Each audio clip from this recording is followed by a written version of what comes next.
Now we finally have an update on the drowning death of Malcolm-Jamal Warner. Now, according to ABC7, they stated that Malcolm-Jamal Warner had drowned while he was on vacation in Costa Rica. Now, the article goes on to say that Warner had drowned off the coast of Costa Rica on Sunday. So this actually occurred on Sunday. They stated that the Costa Rican National Police had told this to ABC News. Why'd you walk away from $50 million? Well, I wasn't walking away from the money. Yeah. I was walking away from the circumstances that were coming with the newfound plateau. Yeah. It takes a while when you punch through to adjust to the atmosphere. Business since I was 14, and I've heard the stories of what happens, and I've seen these kinds of things play out in front of me. Okay. When you say you heard the stories, what do you mean? What stories? I mean, you see before, look, Mariah Carey made a $100 million deal, and 3 months later, she's all of a sudden mysteriously crazy. Or Martin Lawrence punches through and he's waving a gun on the street screaming, "They're trying to kill me." Yeah. Yeah, we hear those stories. And it always happens around the time in their career where it seems as though they're crossing over the next plateau. Yeah. Community is not a monolith. There's so many levels and lanes to the Black community, and we wanted to have a space where we could acknowledge, discuss all of those lanes, because they're so varied in terms of our perspectives and our opinions and our ways of life, and we wanted to be able to have a place where we can talk about all of those things, discuss all of those things, and shed light on the not all hood aspects of who we are. They told us it was just a drowning, another tragic accident in paradise. But now, weeks after Malcolm-Jamal Warner's sudden and suspicious death in Costa Rica, Jaguar Wright has blown the lid off what could be Hollywood's most chilling cover-up yet. According to her, Malcolm wasn't vacationing. He was fleeing. Fleeing from powerful people, dark secrets, and a system that has silenced louder voices for less. And now, with whispers turning into full-blown investigations, it's starting to look like the truth might have been hiding in plain sight this whole time. Was this really a freak accident, or the final chapter in a story he was trying desperately to warn us about? Because if Jaguar's right, this wasn't a tragedy, it was a takedown. Jaguar Wright didn't mince words. She said flat out that Malcolm-Jamal Warner wasn't in Costa Rica for a peaceful break. He was running. Not from fame, not from burnout, but from something far darker. According to her, Malcolm had been spiraling in the days leading up to his death, but this wasn't your usual midlife crisis or a quiet breakdown. This was terror. Jaguar claims Malcolm was sprinting from something, both figuratively and literally, and whatever it was had him genuinely fearing for his life. She says the industry had turned on him, and he knew it, that he'd been warned, more than once, to keep quiet. And when he didn't, the threats started getting bolder, more sinister, and more personal. Jaguar paints a picture of a man trying to stay one step ahead of something closing in fast. He wasn't just paranoid, he was hunted. The energy shifted the moment that eerie beach video surfaced. At first glance, it seemed harmless, a man walking alone on the shore at night, maybe deep in thought. But when you really study the footage, when you really let it settle in your chest, something about it feels wrong. Malcolm didn't look like a man on vacation. He looked haunted. His posture was tight, his movements stiff. His eyes, when they caught the moonlight, weren't serene or reflective. They were scanning, watching, almost pleading. People online were quick to notice that he kept glancing over his shoulder, like he expected someone to be following. The waves crashed, but he didn't seem to hear them. His shoulders never relaxed. It's almost as if he knew that moment could be his last. And when you pair that footage with Jaguar's claims, it becomes impossible to ignore the tension in his body, the urgency in his stride. He wasn't enjoying a beach walk. He was trying to outrun something only he could see. Jaguar says this video wasn't taken at random. It was right after Malcolm received what she describes as another warning. Someone, somewhere, made it clear to him that he was stepping on toes too powerful to be crossed. And in that moment, he wasn't just a celebrity in crisis. He was a man cornered, exhausted, and out of options. Jaguar insists that Malcolm had been planning to blow the whistle on some very big names. And once that intention became known, the pressure mounted fast. That video, she claims, is a visual receipt of a man who knew his time was running out. Not in a poetic sense, but literally. She even said you can see it in his eyes. A man who's made peace with what's coming, but who's still hoping, desperately, that maybe, just maybe, he can outrun fate. Fans who've gone back to watch the clip again say it gives them chills now. What once looked like a strange moment from a stressed-out celebrity now feels like something much darker. A man quietly saying goodbye. Malcolm didn't look lost in thought. He looked like someone who knew they were being watched, someone whose every move had to be calculated. And the scariest part? He looked like someone who knew no one was coming to save him. When news first broke that Malcom-Jamal Warner had drowned in Costa Rica, the headlines painted it as a tragic, yet unremarkable accident. Former Cosby show star drowns on vacation was the storyline that outlets ran with. They described a serene beach, a rip current, and a fatal misstep, just another unfortunate loss during a tropical getaway. According to the initial reports, Malcolm had been spending time with his family near the shoreline when he and a friend decided to venture into the ocean. That's when a powerful riptide supposedly swept them both under. The friend, they said, managed to escape. Malcolm didn't. The entire tone of the coverage was subdued and sanitized. It was presented as a peaceful death. No drama, no scandal, just a beloved actor lost to nature.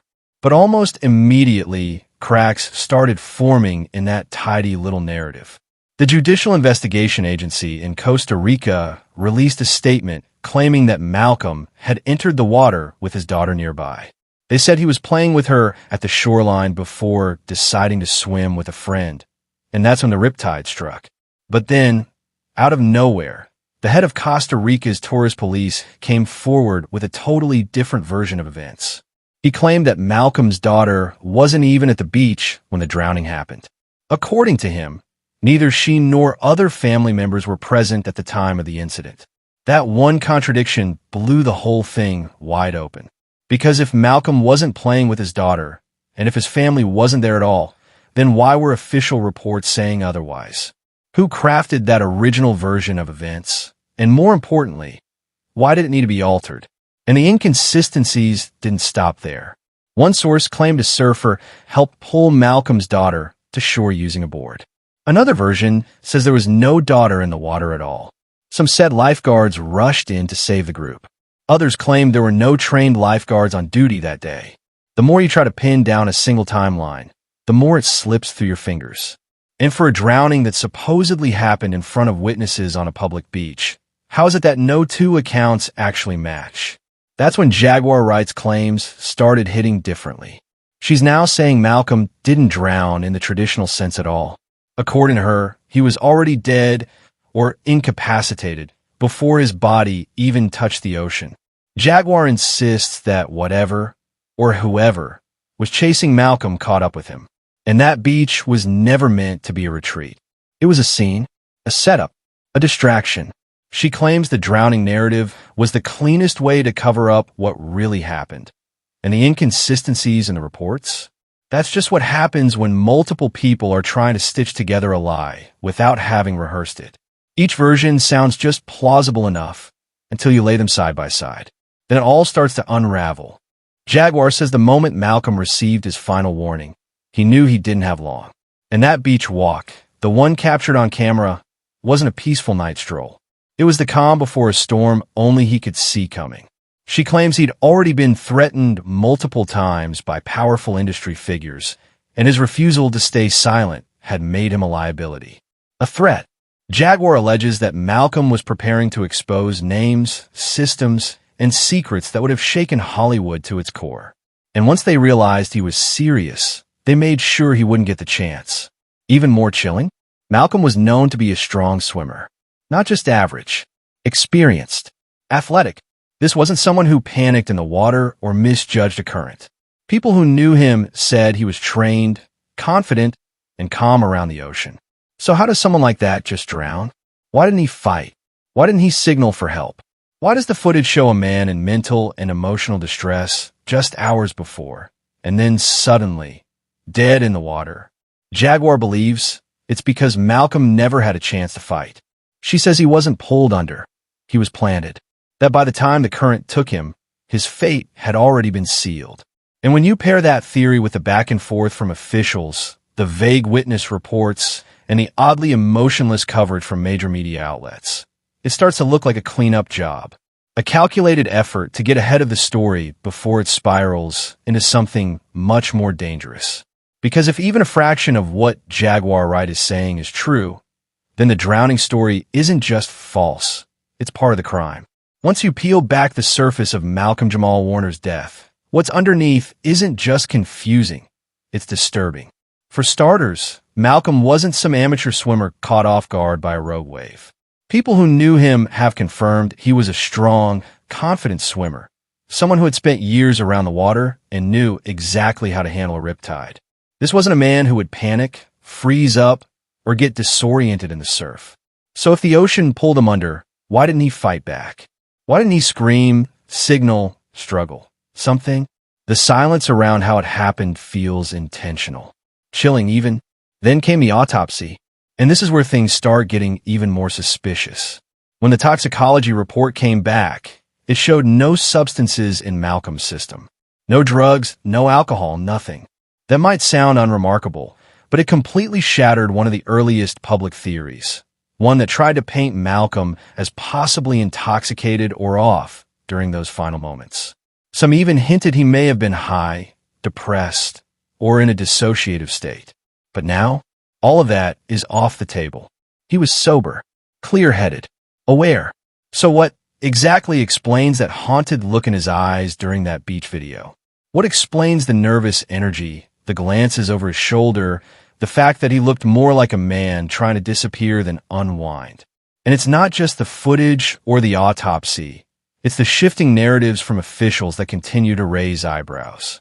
First, they said Malcolm was playing with his daughter in the shallows before the drowning. Then another source claimed the daughter wasn't even at the beach when it happened. One version talks about a surfer helping pull her from the waves. Another insists she was never in danger. The Judicial Investigation Agency doubled down on their version, while the tourist police told a completely different story. So who's lying? Or more importantly, why are they lying at all? And here's the part that really makes people stop in their tracks. If this was just an accident, why is the story so hard to keep straight? Why can't officials align on the most basic facts? Where exactly was Malcolm's body found? Who was with him in those final moments? Who witnessed what? And why haven't they been publicly identified? The more questions people ask, the more the narrative feels like a poorly written cover story, rushed, patched together, and full of holes. Something about this doesn't add up.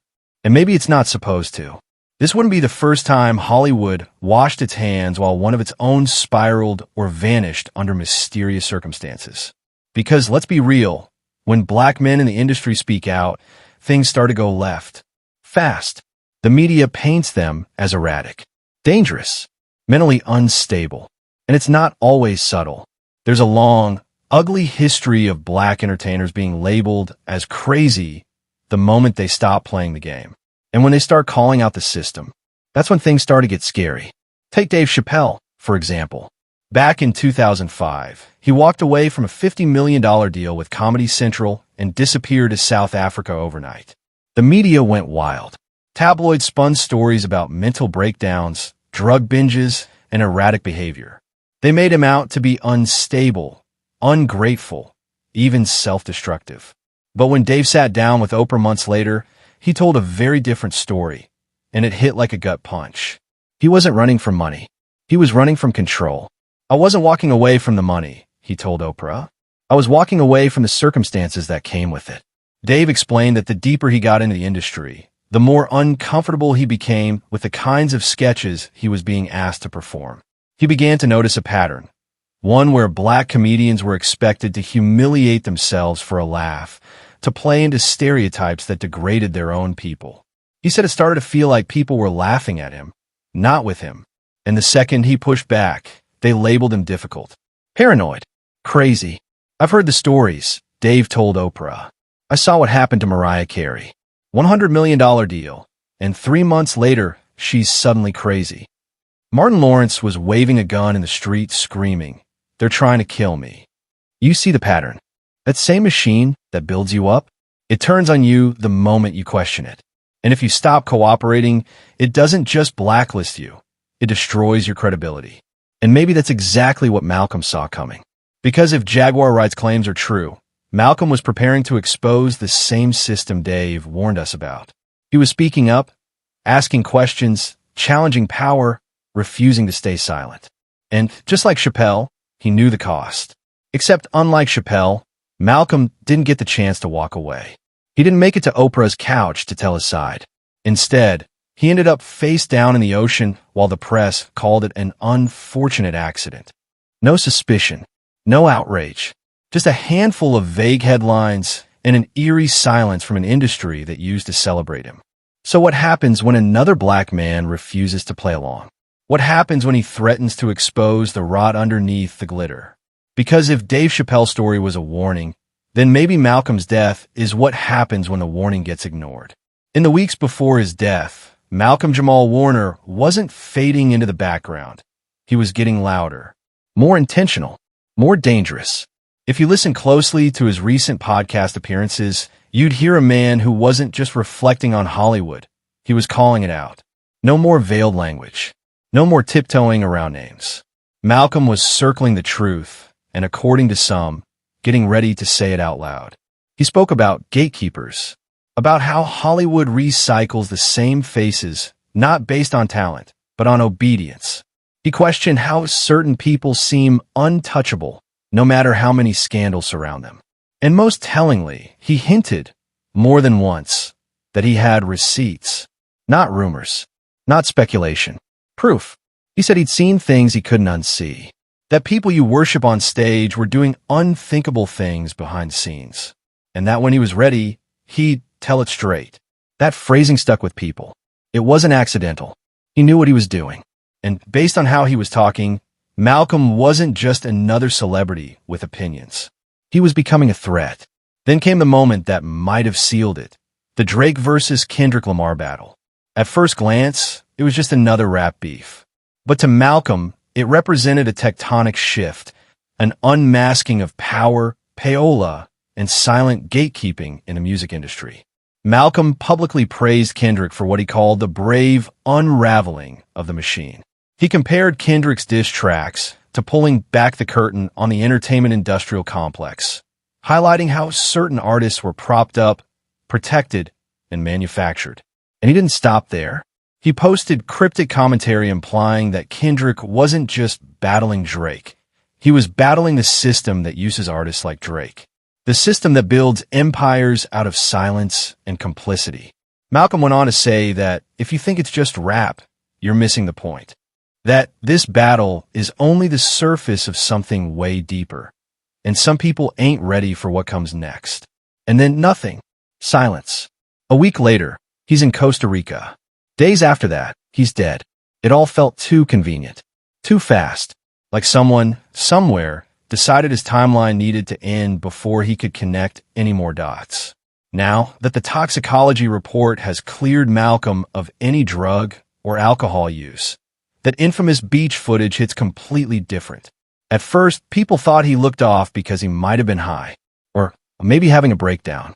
But now we know he was completely sober, fully aware, which means every glance over his shoulder wasn't paranoia. It was self-preservation. He wasn't drifting. He was watching. And the tension in his body wasn't the weight of depression. It was the weight of knowing too much. Suddenly, that lonely walk on the beach doesn't look peaceful. It looks like a goodbye. And the timing? Way too clean. Malcolm dies right after praising Kendrick's war against industry control. Right after hinting at receipts. Right before his next podcast appearance. One insider say it was going to feature some heavy hitters and get real uncomfortable for some people at the top. That episode never aired. And now we'll never know what was said or who he was planning to name. It's got fans and conspiracy theorists alike connecting the dots. Because how many times have we seen this play out? An outspoken black entertainer reaches a tipping point. Suddenly they're unstable, or they vanish, or they're accidentally taken from us. First they label you crazy. Then they isolate you. Then they erase you. The formula never changes. And now, with Malcolm, we're watching it happen in real time. Some are saying this wasn't just a tragedy. It was a message, a warning shot to anyone else thinking about pulling back the curtain. A reminder that when you speak too boldly, when you step too far out of line, the consequences don't come in the form of lawsuits or Twitter beef. They come silently, suddenly, and without mercy. And whether you believe Jaguar Wright's version or not, one thing's clear. Malcolm-Jamal Warner wasn't just another actor. In his final weeks, he became something else. A voice, a spark, a man on the edge of telling a truth too big to bury. So if his death was a coincidence, why does it feel so much like a cover-up? Just when the public began writing Malcolm-Jamal Warner's death off as another tragic accident, the U.S. government stepped in. Quietly, strategically, and that changed everything. Because once federal eyes are on a case, it's no longer internet conspiracy or celebrity gossip. It's national business. Sources close to the investigation claim that federal agents have begun reviewing evidence tied to Malcolm's death, including security footage from the Costa Rican resort, the original coroner's report, and even cross-referencing his recent online activity and podcast transcripts. There's also buzz that officials are interviewing Americans who were either traveling with or near Malcolm at the time of his death. Why? Because when a U.S. citizen dies abroad under suspicious circumstances and public pressure mounts, the government gets involved, whether they want or not. This moment has drawn chilling comparisons to the 2022 case of Shane Keller Robinson, another young Black American who died under mysterious circumstances while vacationing in a foreign country. Her story, like Malcolm's, was first dismissed as an accident, until social media investigators, viral videos, and persistent family members forced federal officials to look again. The Robinson case proved that even when local authorities want to bury the truth, the United States can't afford to ignore a body and a hashtag. And now, with Malcolm's case, we're seeing the same formula unfold. A bizarre death on foreign soil, a sanitized mainstream narrative, then a wave of independent voices demanding accountability. Except this time, it's not just fans asking questions. It's federal agents knocking on doors. Let that sink in, because when the U.S. government gets involved, it's not about gossip anymore. It's not just Jaguar Wright being Jaguar. It's real, and it means someone, somewhere, believes there's more to this story than what we've been told. Now the world is watching, and we're left with the most dangerous question of all. If Malcolm-Jamal Warner was silenced, who's next? What if his death wasn't the end, but the beginning? What if Malcolm was just the first domino to fall in a much bigger game? Because let's be honest, if the industry really does have something to hide, and if Malcolm had the receipts to expose it, they couldn't afford to let him talk. So what happens if someone else picks up where he left off? What happens if those podcast files he never released suddenly leak online? What happens if people start connecting dots Malcolm couldn't connect in time? And here's the terrifying part. There's evidence Malcolm wasn't working alone. Insiders say he'd recently reconnected with several other blacklisted entertainers. People who'd also been exiled from Hollywood's inner circle. People who shared the same stories, the same scars, the same rage. So if Malcolm was the mouthpiece, who were the others? Hollywood should be scared. Because this isn't just a story anymore. It's a reckoning, a crack in the foundation. And if Malcolm was silenced to protect secrets, then the real threat isn't what's already been said. It's what's still to come. Because there's one thing even more dangerous than a man with secrets. It's the people who loved him and now have nothing left to lose. So no, this story isn't over. In fact, it may have just begun.